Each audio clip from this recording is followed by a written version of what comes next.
Hi everybody. Today we're going to look at how to debug a piece of software using Python's interactive debugging module. Now, even though this is being done in Python, I think it's important to understand that other high-level languages like PHP or JavaScript also have interactive debuggers. So what we'll talk about today is mostly transferable between languages. The only difference might be the tool that you're using and how it works and perhaps the syntax. The other thing we're going to look at today is how to do this from the shell. So I think it's important to know how to debug from the shell and how to put a trace inside of source code. Some people like to use IDEs and some of the built-in functionality that those provide around debugging. And even those are good, I think it's also important to have the ability to do this from the shell because it provides another angle of attack when you're looking at these problems. So in general, these interactive debuggers allow you to do a couple of things. And the first thing is to inspect variables and data at runtime. So for example, you can inspect what's being passed to a function as well as the return value of a function. It also allows you to inspect objects that have been instantiated. So you can check how they've been instantiated. You can check perhaps how an object's being modified over the course of the execution of a system. The other thing a debugger can let you do is step through line by line through a system. So in addition to debugging, it can also be used to help yourself understand how a system works. So for example, let's say you're relying on a third-party package and you want to understand how it works. Well, you can set a trace in the third-party module and step through it line by line, which can help you understand how the system operates. So on the screen, what we have here is a simple Python module with a class definition as well as a function. And if we come down to line 16, you'll see an import statement. And in Python, this is kind of like the cookbook example of how you can set a trace in a Python module.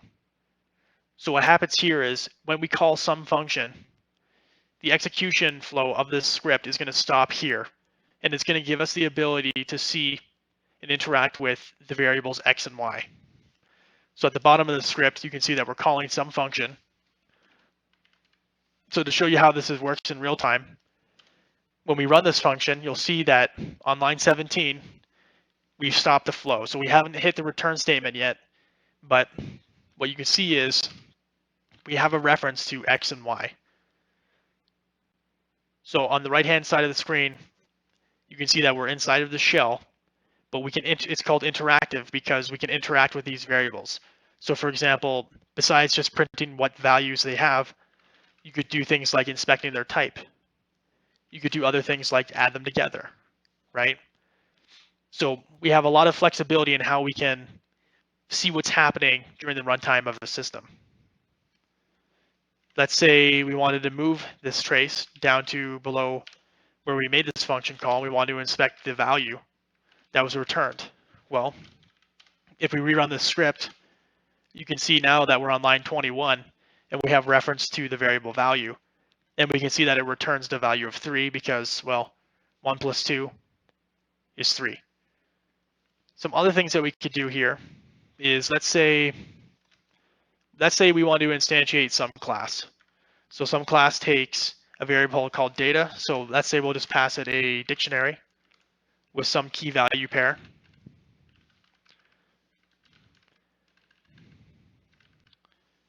We'll create an instance of it. We'll pass it the value of data. And then we'll set the trace again.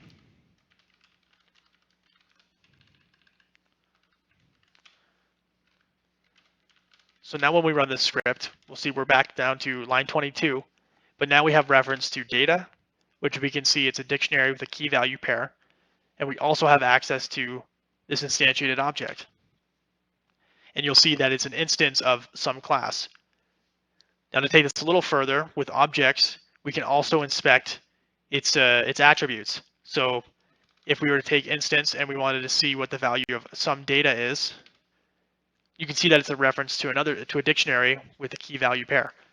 So not only can we see the variables that are passed to a function or a function's return values, but we can also inspect object as well. Now, another interesting thing that we can do with a debugger, and I talked about this earlier, was stepping through a piece of code. So for example, let's say we wanted to step through what this script is doing line by line. Well, what we can do is put the trace just above when we instantiate this class. So when we run the script again, what you can see is we've stopped on line 22, but now what we can do is actually step through the code. So with Python's interactive debugger, you can do that by issuing the S, by using S for step. And you can see that when we do this, we're now at this initialize statement inside of the sum class's initializer. And you can see now we're on line 3. We can see that we're initializing the value of data.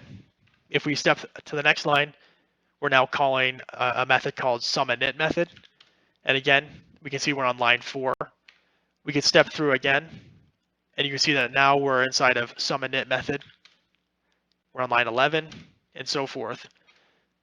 So you can see that using this debugger, in addition to inspecting some of the values in the variables at runtime, we can also step through line by line.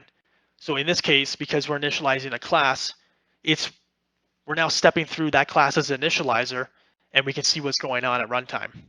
So this is one way that you can actually learn how a system works. So in this case, it's fairly simple. We're just stepping through, let's say, a class. But you could imagine if you had a more complicated system, you could use this method to step through and understand how the system actually operates, in addition to reading its source code. So in this example, it's fairly straightforward. We have a very simple module. But let's say we're trying to learn a third-party module that we rely on. So in Python, there's a pretty popular library called requests. So let's say we wanted to inspect what's happening with requests. So we could import this, and let's say we're going to make a GET request to a website. So let's say we'll just make a GET request to Google. Okay. So rather than put a trace inside of this module, what we could do is we could go into the request module, and we can see that we have a virtual environment. So we'll go through this. We'll try to find requests here.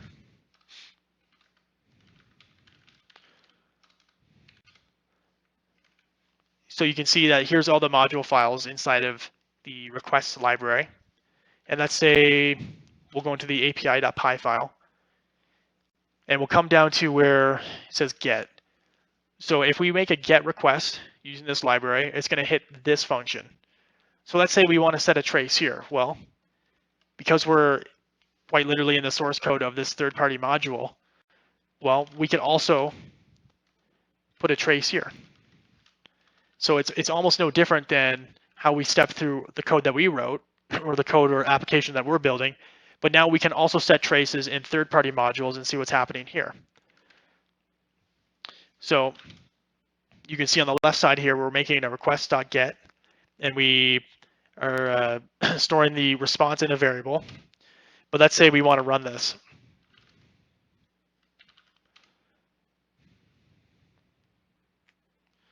Oh, slight syntax error. That's fine. We can fix this.